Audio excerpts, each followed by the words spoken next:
Alors bonjour les petits amis, aujourd'hui on va voir un nouvel outil qu'on n'a pas encore vu qui s'appelle l'outil Plume, en fait qui est ici, exactement l'outil Plume. Alors l'outil Plume, on va aller dans les options, on va bien le mettre sur forme, nous c'est la forme qui nous intéresse ici.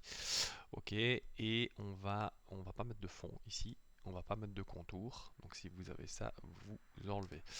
Ok, alors. On va commencer en fait notre forme avec notre outil plume en fait. Donc pour créer vraiment une forme personnalisée. Ici, on va essayer de recopier une forme qui existe déjà.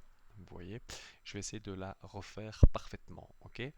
Donc en fait, c'est tout simple. On va venir avec notre outil plume sur lequel il n'y a pas de contour, il n'y a pas de fond, et on va mettre notre premier point tout en bas à gauche. On met notre premier point. Vous voyez, il s'est mis.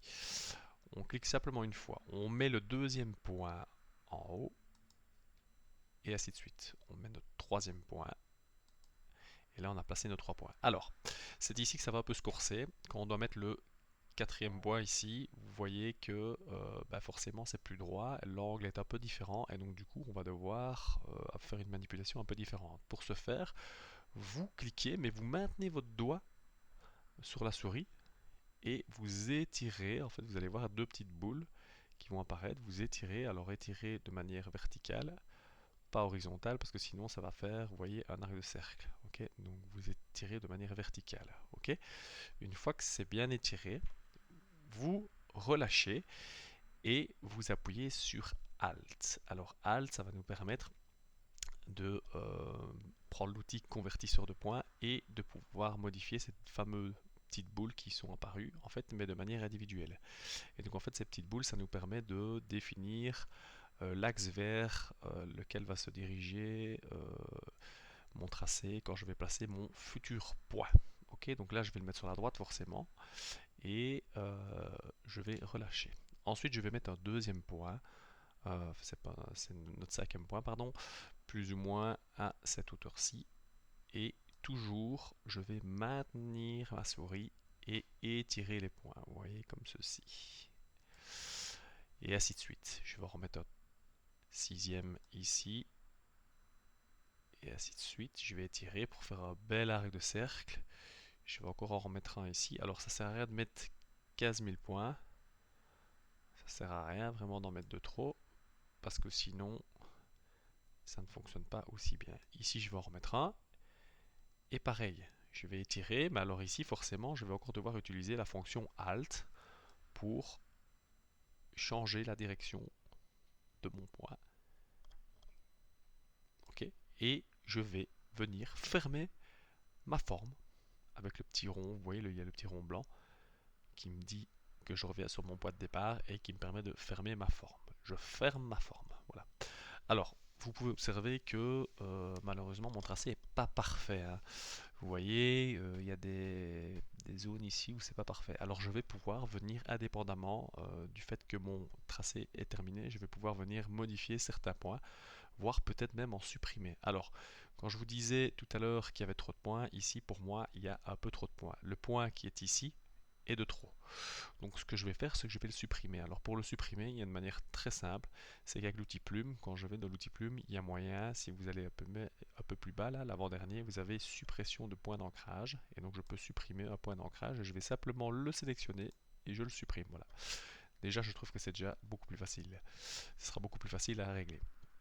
C'est pas pour autant que tout est bien réglé. Si vous voyez, j'ai des points qui ne sont pas encore bien mis. Alors, il y a plusieurs techniques, il y a plusieurs outils qui vont permettre de modifier certains points. Alors on a l'outil ici, la flèche blanche. Retenez bien la flèche blanche parce que la flèche noire, elle sert aussi à déplacer des points, mais la flèche noire, elle sert à déplacer mon tracé entier.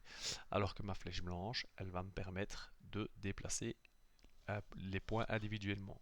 Les points, pas les petites boules, hein, les points que j'ai tracés, que j'ai placés. Donc vous voyez ici, je vois que mon point ici, il n'est pas bien mis. Donc je vais simplement cliquer une fois dessus. Ça ne va rien se passer. Je vais recliquer une deuxième fois et ça va me permettre de le déplacer. Alors si vous n'êtes pas bien mis, si vous ne voyez pas assez, n'hésitez pas à prendre votre loupe et à zoomer un peu dans l'image. Hein. On peut très bien zoomer dans l'image. Vous voyez, quand je zoome, on n'est pas du tout bien mis. Donc je remonte le point. Hop, voilà. Et là, ça me paraît bien mieux. Alors je vérifie un peu tous les points, hop, celui-là vous voyez il n'est pas parfaitement bien mis, hop, je vais le remettre, celui-là c'est exactement pareil, et je vais le remettre correctement.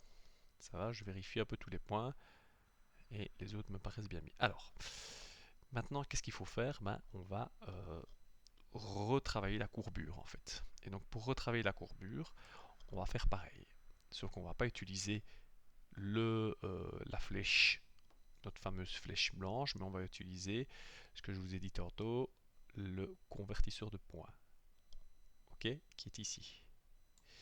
Alors ce convertisseur de points, il va nous permettre, en appuyant sur Alt, de venir modifier individuellement la courbure de certaines boules. Et ça va être à vous de venir jouer avec pour venir la replacer correctement. Alors vous allez voir, au début ça va être peut-être un peu galère, mais vous allez vite comprendre. Alors il faut faire attention, quand on fait des erreurs, il faut forcément revenir en arrière, hop, et vous allez voir que vous allez vite comprendre le principe.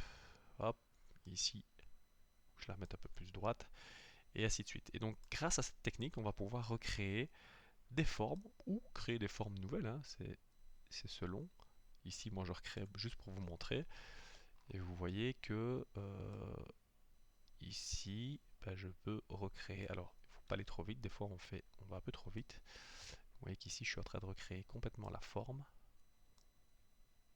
qui n'était pas nécessairement facile au départ. Hop. Vous voyez ici, par exemple, le point du dessus, il n'est pas mis au bon endroit. Donc, je vais reprendre la flèche blanche.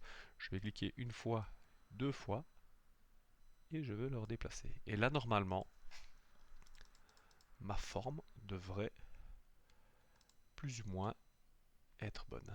Alors, on va maintenant lui mettre un fond à cette forme, puisque c'est une forme, on va pouvoir lui mettre un fond. On va resélectionner mon outil plume et vous allez voir que je vais pouvoir lui mettre un fond. Je vais lui mettre un fond vert par exemple. Ok, et je vais pouvoir supprimer le fond. Donc ma forme de fond qui était bleue, je vais l'enlever. Vous voyez que ma forme maintenant est parfaite. Alors ça c'est un outil que vous allez utiliser régulièrement, notamment dans After Effects, pour faire des masques, etc. Donc c'est vraiment un outil utile, hein. Donc n'hésitez pas à pratiquer, c'est vraiment hyper important de maîtriser cet outil. Vous allez voir un peu, au début c'est un peu galère, mais on va vite s'y faire et vous allez vite vous y faire et l'utiliser de manière adéquate si vous pratiquez régulièrement.